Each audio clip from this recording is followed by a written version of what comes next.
I want to tell you something that still makes me sick to my stomach when I think about it.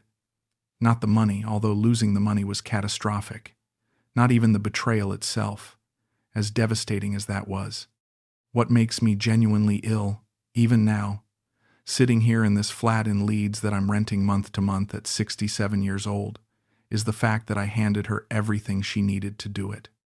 I left the registration documents on the kitchen table, both of them, the Triumph TR6 and the Jensen Interceptor. Documents I'd spent 40 years protecting, stored in clear plastic wallets because I knew how irreplaceable they were, and I just left them there, like they were takeaway menus, because I trusted her, because I thought that's what love meant. My name is Barry, and Smile took everything from me. Not just the cars, everything. Let me explain who I was before Thailand, because I think it matters. I grew up in Bradford, not the nice part. My father worked in the wool mills until his lungs gave out, and my mother cleaned offices until her knees did the same. We didn't have money. We had stubbornness. I left school at 16, got a job at a garage in Shipley, and I never left, 47 years in the motor trade.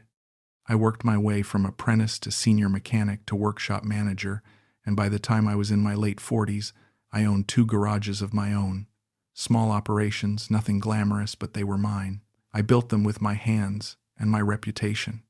The cars were part of all that. I started collecting in my early 30s. Nothing extravagant. I knew what things were actually worth because I'd spent my career pulling them apart and putting them back together.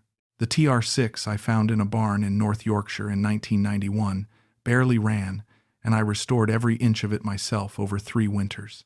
The Jensen came later, 1998, a proper project that took me the better part of 6 years. By the time I retired and sold the garages, those 2 cars represented something that had nothing to do with their market value. They were proof of what I could do, proof I was still a craftsman, not just a businessman. My wife of 31 years, Carol, passed away in 2019, pancreatic cancer. 12 weeks from diagnosis to gone. I don't talk about that much because I don't have words for it that feel adequate. But I mention it because you need to understand the state I was in when my mate Neil suggested Thailand. I wasn't suicidal.